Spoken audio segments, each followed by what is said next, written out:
Hello? Can you hear me? No?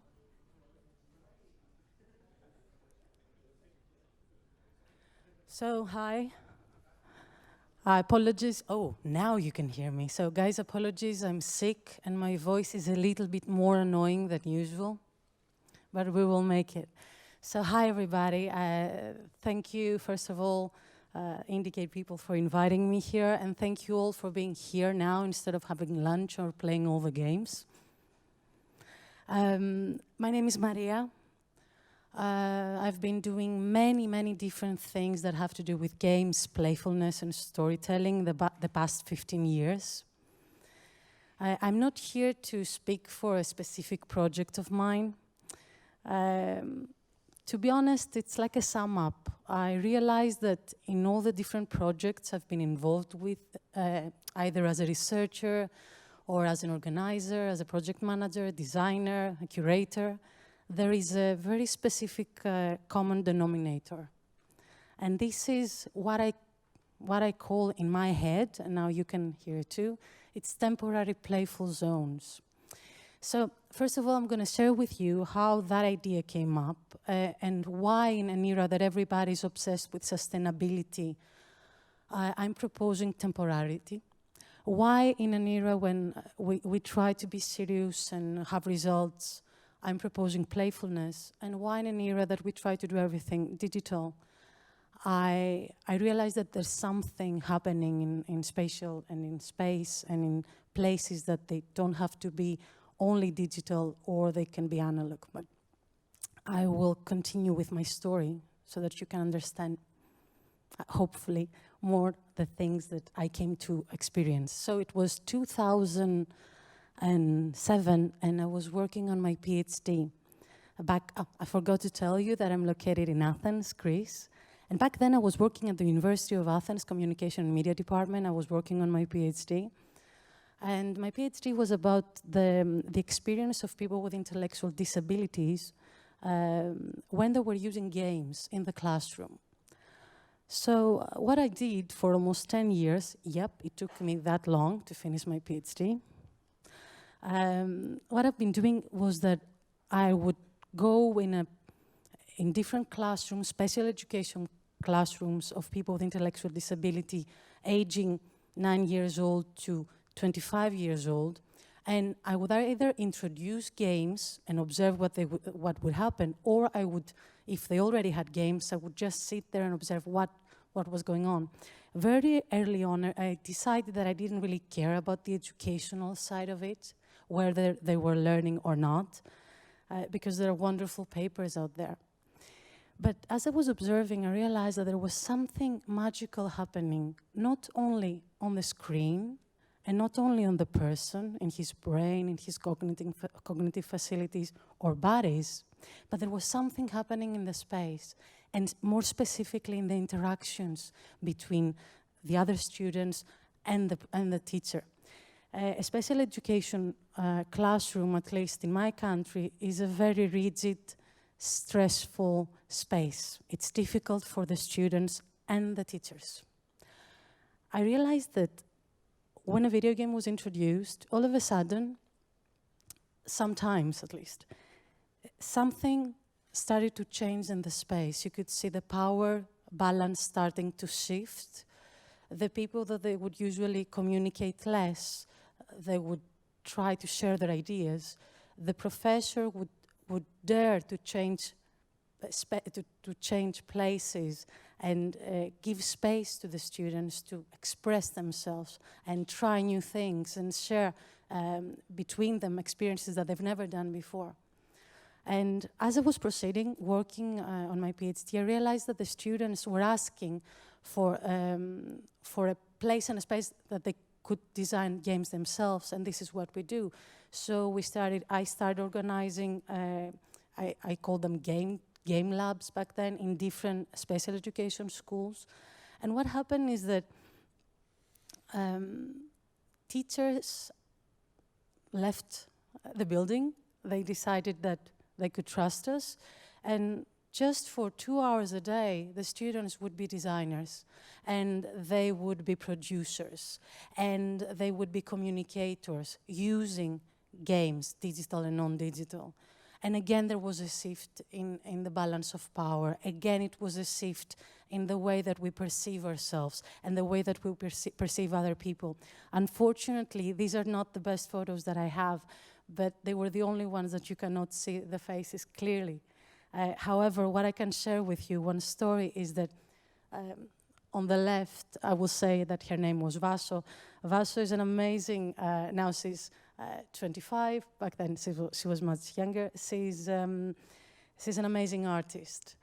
She's fascinated by Japanese art, and she can reproduce almost anything that she can see.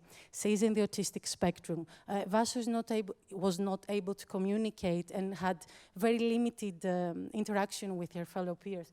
But during these laboratories, she became the teacher. She started teaching everybody how to draw in order to create the games. And that changed her position, not only in the classroom, but in the school. She started communicating more, she started expressing herself more, and people allowed her to take that space and take that time and show herself. So playfulness was clear that was extremely, extremely important. Continuing at the same time while doing my PhD, and this is one of the main reasons why it took me 10 years, we were working on an urban games festival in Athens called Athens Plaython. And along with a group of magical people, we were working on bringing urban games in Athens. It was in the beginning of the crisis, a lot of violence in the streets, systemic violence mainly. So we were trying to organize everything, bring wonderful games, made sure that the time frame was right. What I realized there, it was that the magic again happened when we did not expect it. It would happen when participants and game designers would start hacking the games together, when they would start fooling around with different tools they would find there, or with ideas that they picked up from somebody in that space of play. So this little pocket of chaos that you could not reproduce at all, they were never the same, I saw that they could bring glimpses of change, and these were the main reason why from a festival we became a community. So again, I observed these temporary playful zones happening during the festivals, during workshops, when unexpected meetups and interactions between people would start to bring some seeds of change, new ideas, new relationships, new decisions, and mainly the new sense of space. This space is ours, at least for the next half an hour. Next time when I pass, I will remember that that was a very happy place for me. That was an important place for me, where I interacted and I was heard. Continuing after that, and taking my experience from that, I decided to bring this idea in a more, let's say, closed, difficult structure. So when Goethe Institute in Athens asked me to work with them on a strategy regarding games and playful communities in Athens, my third proposal for them was, do you know what a game jam is? Would you like us to organize one? They were very open about it. However, I decided to open it up, not have it only specific for game designers and game developers. And we called it Story Makers, and we invited everybody in Athens that they were interested in stories and games. So what happened is that more than 300 people appeared. They stayed there for 2 days and a half. We squatted the Goethe Institute building. I don't know if you're aware of how Goethe operates as a cultural institute, but they love order. They love control. They want to be sure that things will be successful. For them, that was a huge, huge risk. So many people creating and squatting the building, staying there, playing, discussing, working with difficult topics, designing games, or thinking and deciding on future cooperations. It was a huge risk for them. So I'm not going to tell you what happened with the game jam and the people there. I'm sure you have a pretty good idea what happened. It was great. But I will tell you what happened with the cultural institution. Weeks after we finished, I went back there to continue to the next mini project that we had. And at least 10 people that they were working in the building, they stopped me, they introduced themselves because we haven't met before, and they told me, wow, what you did the previous weeks, it changed our perception of the building, of the place that we've been working for so many years. All these people and all this chaotic but safe, playful situation was for us a way to reevaluate our work, to think about what we're doing, and especially what we have been doing in Athens as an organization. Plus, we feel much better for the space that we are. So speciality came again back. What I have observed in a special education classroom, what I have observed out in the streets of Athens, I also observed it in a very specific and super well-organized cultural institution. Temporality, playfulness, and the idea of space allowed people to form interactions that could provide change. Of course, I'm not saying no to non-temporary things. Of course not. But what I'm saying and what I'm proposing to you as designers, organizers, or academics is that whenever you're designing an experience, I would propose to observe this type of zones. And when you're ready, try to allow them to happen in your design or in the space that you're located or in the classroom that you teach. It takes a lot of trust or it takes a lot of guts.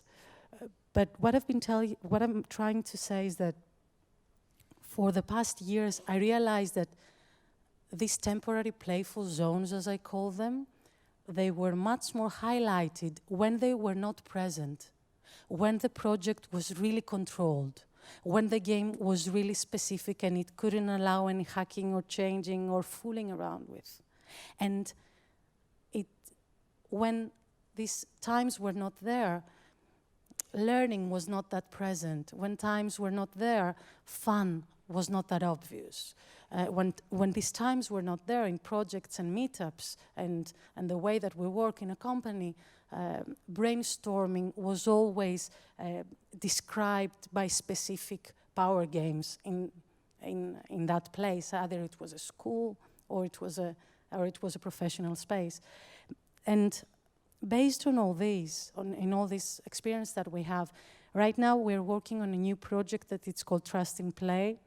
It's a Creative Europe project, and different partners came together to create a school that it is for urban game designers, but the main idea of the school is trust.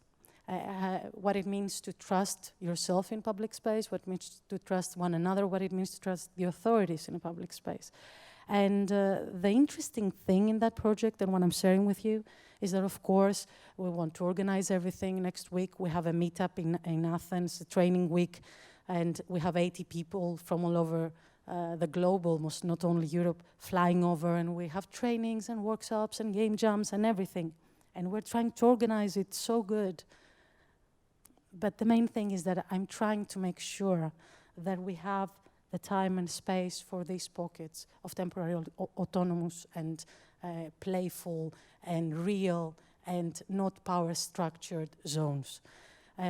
So what I try to do this time, and I have no idea if it will work, is that, we decided to do, was that we have an online platform provided by Edge Riders, if you're interested to check it out.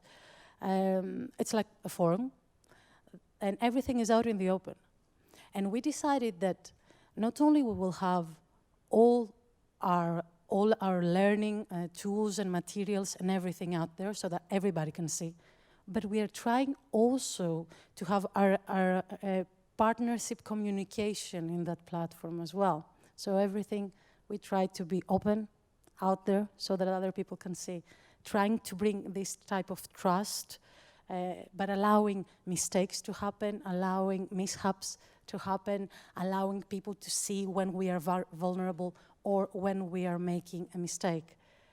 Because I truly believe that in these type of spaces, either digital or physical, or in the liminal space in between, that we allow ourselves to be more vulnerable and be out there and try new things and create new interactions with one another. I think these are the places when we can observe the systems, realize if they're good to us, and if we find that these systems are rigid, non-democratic, or not fair, we might start changing them. So, thank you very much for your time.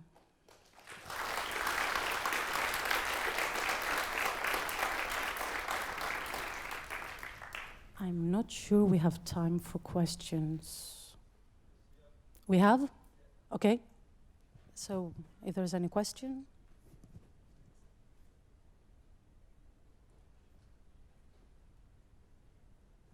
I think there's not. Okay. So thank you so much.